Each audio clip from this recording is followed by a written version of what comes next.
नमस्कार, आप देख रहे हैं डॉक्टर साहेब, आपके साथ मैं हूं मुस्कान। दर्शकों, आज के इस एपिसोड में हम बात करेंगे अस्थमा के बारे में।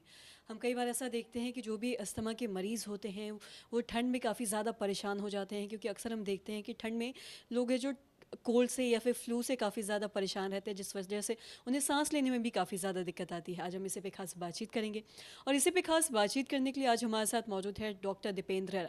दर्शकों, आपको बता दें कि बिहार के जाने माने पल्मनरी के डॉक्टर और साथ ही साथ ये प्रोफेसर इन हेड हैं पल्मनरी डिपार्टमेंट में और एम्स में कार्यरत है। सर नमस्कार, बहुत बहुत स्वागत है आपका। नमस्कार। सर आपसे जानना चाहेंगे, हम एम्स बोल पैच, हाँ सर, आपसे जानना चाहेंगे अगर हम बात करें अस्थमा की, तो हम अक्सर ऐसा देखते हैं कि जो भी अस्थमा के मरीज़ है वो ठंड में काफ़ी ज़्यादा परेशान हो जाते हैं, क्योंकि अक्सर हम देखते हैं कि कहीं ना कहीं ठंड में लोग कफ से या फिर फ्लू से, इन सब चीज़ों से या फीवर से काफ़ी परेशान रहते हैं, जिस वजह से सांस लेने में भी काफ़ी दिक्कत आती है।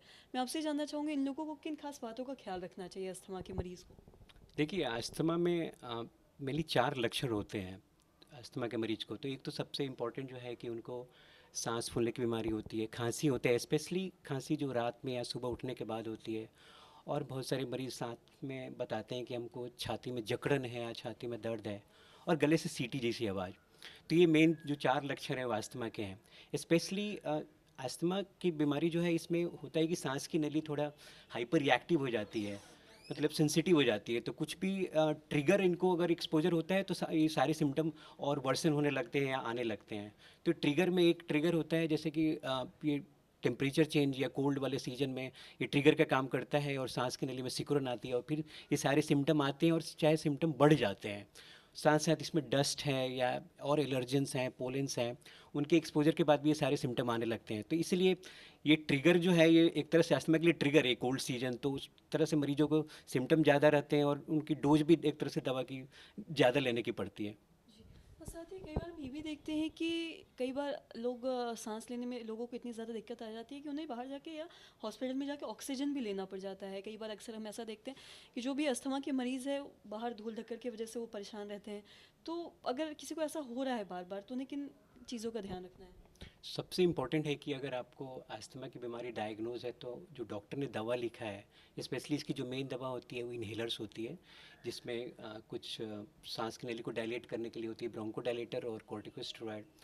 ये रेगुलर रूप में लेना है और जो डॉक्टर बोलता है कि जिस डोज में लेना है, जिस फ्रीक्वेंसी में लेना है, उसी फ्रीक्वेंसी में आपको लेना है। बहुत सारे मरीज बोलते हैं कि 2 बार बोलेंगे तो एक टाइम लेंगे, या उनकी टेक्निक सही नहीं रहती है। तो अगर वो रेगुलर लेते रहें तो ये जो भी ट्रिगर हैं, चाहे डस्ट का हो, जो आजकल आपको इस समय देख रहे होंगे एयर पोल्यूशन भी ज़्यादा है और कोल्ड का भी, तो दोनों एक तरह से अस्थमा के मरीज के लिए काफ़ी घातक होता है।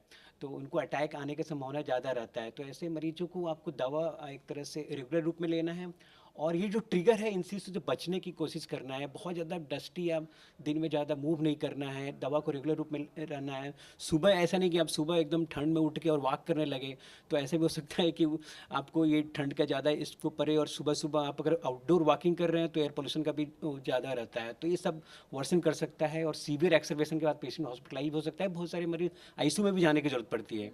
तो ये सारे प्रिकॉशन साथ में लेना है। साथ में आपको वैक्सीनेशन वगैरह कुछ होते हैं और भी सारी चीज़ें, उस चीज़ को भी लेंगे तो ये अटैक जो आने का है वो कम होगा।